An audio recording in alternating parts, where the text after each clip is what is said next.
안녕하십니까 여러분. 오늘 또 그림 그리기 좋은 날입니다. 오늘은요 세한연우의 지송백지 후조라고 했던 소나무를 한번 그려보죠. 소나무를 그릴 때 이렇게 딱 해서 붓을 살짝 돌려줍니다. 이렇게 해놓고 제가 하려고 하는 건 어떤 거냐, 바로 이런 거죠. 그렇죠. 소나무 가지입니다. 이 가지를 이렇게 잘 해야 이 가지를 통해서 잎사귀를 달 수 있잖아요. 그죠? 그래 놓고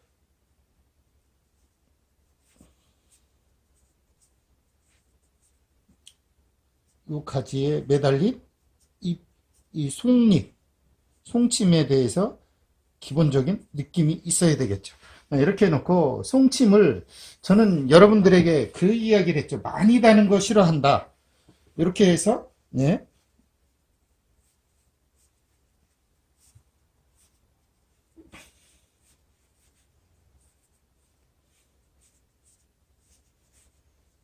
더군다나 자잘하게 달지 않고 크게 달죠.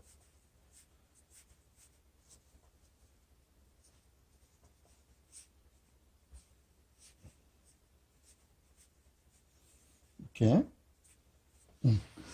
생각 외로 크게 달고 또 이렇게 여기 요 위치에서 달 때 이쪽으로도 나가지만 이쪽으로도 당기기도 하죠. 그죠? 이런 걸 좀 조심하셔야 되죠. 이렇게 당기기도 하고 이렇게 밀어주기도 하는데 이때 서로 너무 11자처럼 가지 않고 때로는 이렇게 와서 이런 식으로 삐쳐주기도 하죠. 그죠? 이렇게 해놓고 요 위치마다 요 그려놓은 위치마다 전부 다 할 필요는 없지만 그래도 나란해지는 걸 깨기 위해선 항상 해야 되겠죠?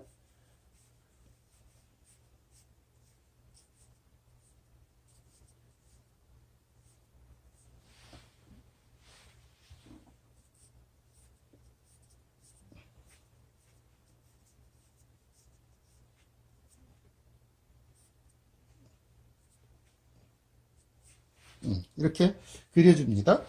이때 너무 둥글둥글하게 하지 말고 예를 들어 이렇게 좀 편하게 하셔도 좋아요.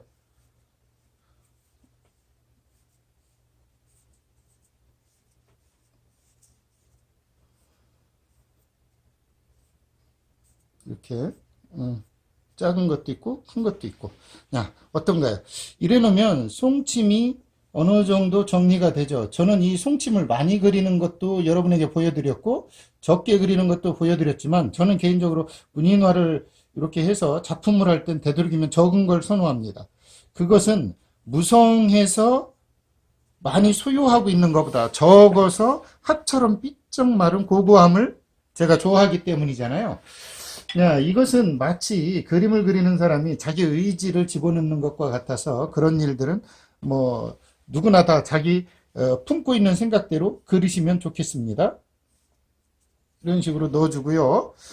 요 밑에서 이렇게 올라가주면 좋겠죠. 물론 이런 데 다 숨어 들어가 있는 거고요. 이렇게 해놓고 소나무의 둥치를 상당히 좀 길게 좀 한번 나가볼까 했는데 이 위치적으로 이렇게 됐잖아요. 그러면 제가 한번 좀 이런 식으로 한번 가보도록 하겠습니다.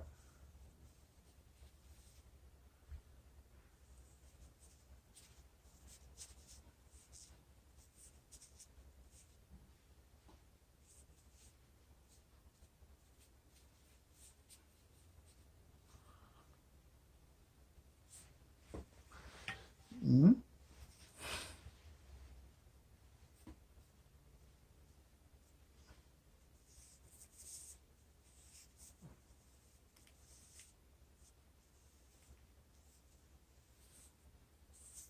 이렇게 잡아놓고 이것을 어떻게 하느냐는 여러분이 그동안 배운 거 있죠? 송침 화법을 배운 게 있잖아요. 그죠? 어, 각을 잡아서 할 건가? 둥그런 거를 할 것인가? 그동안 배워온 게 참 많아요. 그걸 응용하시면 됩니다. 뭐 어떤 분은 그렇게 얘기해요. 선생님은 왜 설명할 때와 조금 다른 느낌으로 그리나요? 그건 당연히 붓의 상태나 제가 그날그날의 느낌을 그리기 때문에 다르겠죠. 매뉴얼화되어 있어서 똑같은 그림을 계속 그린다면 그건 바로 기능이에요. 여러분이 기능이 좋아지길 바라는 게 아니고 저는 그림을 보는 안목과 그곳에 없는 어떤 이야기들을, 사물을 볼 때마다 여러분이 끄집어내는 그런 능력이 늘어나기를 바라죠. 어떤가요? 이렇게 해놓으면 더할 나위 없이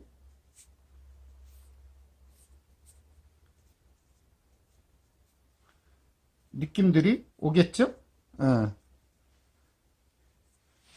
이렇게 해놓고 이쪽에도 너무 많이는 하지 마시고 끄집어 당겨서 또는 이렇게 나가주면서 이렇게 나갈 때 너무 11자처럼 나가지 말고 이렇게 어긋나기도 하고 갈라지기도 하는 것에 너무 연연해 하지 말고 이렇게 하시면 더없이 좋은 느낌을 여러분도 가지실 수 있을 거라고 생각이 됩니다.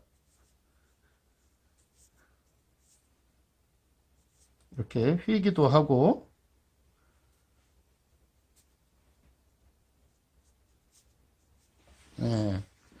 제가 너무 많이 안 하는데도 불구하고 느낌이 풍성한 이유는 이게 크기 때문에 그래요. 작은 거와 큰 것의 차이점이 분명히 있거든요. 여러분도 한번 시도해 보시고 그걸 통해서 좀 알아갔으면 좋겠습니다.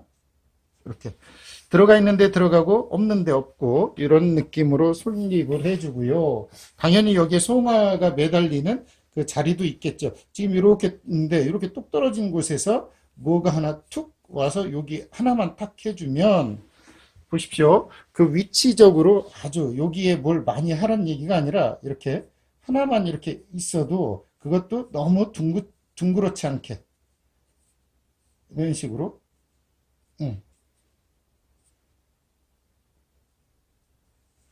음.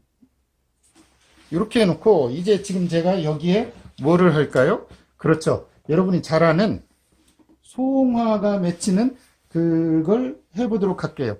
그거를 할 때는 이렇게 노랑을 좀 해주고 노랑을 이렇게 해서 끝에 당연히 주황을 좀 해줘야죠. 이렇게 주황을 좀 해주고 이 끝에 먹을 살짝만 이렇게 묻힌 상태에 이 색을 만든 상태에서 요 가운데 있죠?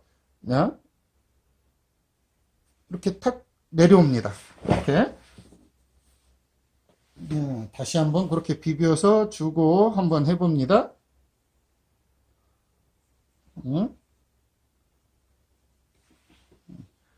이 색깔이 좀 잘 나도록 여러분이 보기 좋게 제가 지금 그 위치를 선정을 해서 하고 있죠. 그죠? 그래 놓고 없는 곳 있죠? 이렇게 그것만 매달린 것도 이렇게 해줍니다.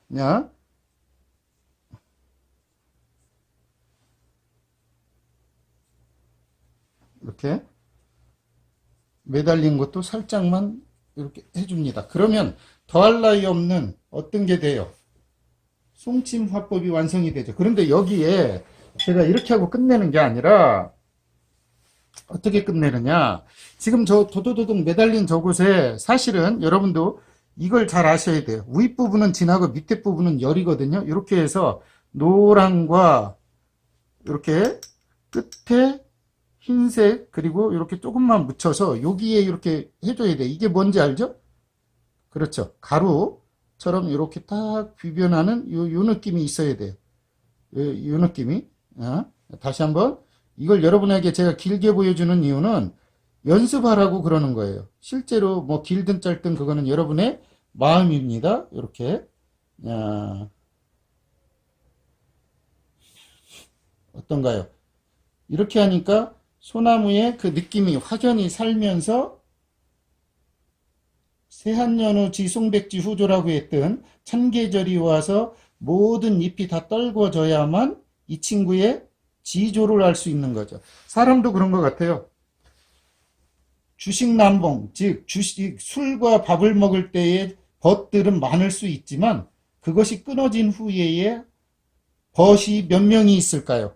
그런 걸 한번 생각해 본다면 옛날 분들이 소나무를 그리면서 변하지 않는 우정 그리고 그것을 극대화시켰던 세한도를 그렸던 이상적과 추사의 우정, 뭐 사제간의 정 이런 것도 여기에서 떠오를 수 있겠죠. 이렇게 보세요.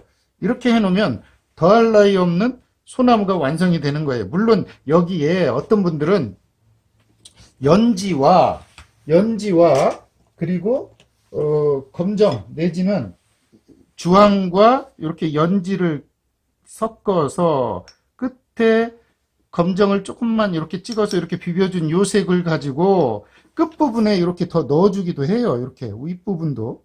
그런데 이런 거는 굳이 뭐 윗부분은 너무 강조 안 해도 되니까, 왜? 여기에 다 지금 있으니까 하기도 한다는 걸 여러분에게 좀 보여주고, 이렇게 왜냐하면 있는 것과 없는 것을 여러분은 아셔야 되니까, 이렇게 알고 안 그리는 것과 모르고 못 그리는 건 얘기가 완전히 다르기 때문에 이렇게 그리면 소나무가 어느 정도 완성이 되죠. 물론 여기에 둥치색을 조금 넣어줘도 괜찮아요. 솔잎 색을 좀 넣어줘도 괜찮고요. 그건 이 친구가 좀 마른 다음에 이야기인데, 한번 제가 소나무 둥치를 좀 색을 좀만 넣어드릴게요. 너무 이 친구를 너무 붉게만 넣지 말고 너무 초록으로만도 넣지 마세요. 이렇게 색을 만들어요. 이렇게 색을 만듭니다. 너무 붉게만도 넣지 말고 너무 초록으로도 넣지 말라고 그랬죠. 왜요? 그래야 이 소나무의 색이 조금 살기 때문에 그렇습니다. 이렇게 이런 정도의 색을 내서 소나무 껍질을 좀 해보도록 할게요. 물론 이 솔잎을 살려주기 위해서 제가 지금 이 색을 넣는 거죠. 워낙은 저 잘 안 넣는데 솔잎을 살려주기 위해서. 그리고 또 제발 이 색을 다 칠하지 마세요. 이렇게 좀 비워두는 데는 비워두고 이런 식으로 이렇게 그러면 어떤가요? 좀 소나무의 그 느낌이 좀 살죠? 이렇게 해놓고 이제 우리가 흔히 얘기하는 태점도 좀 찍어주고,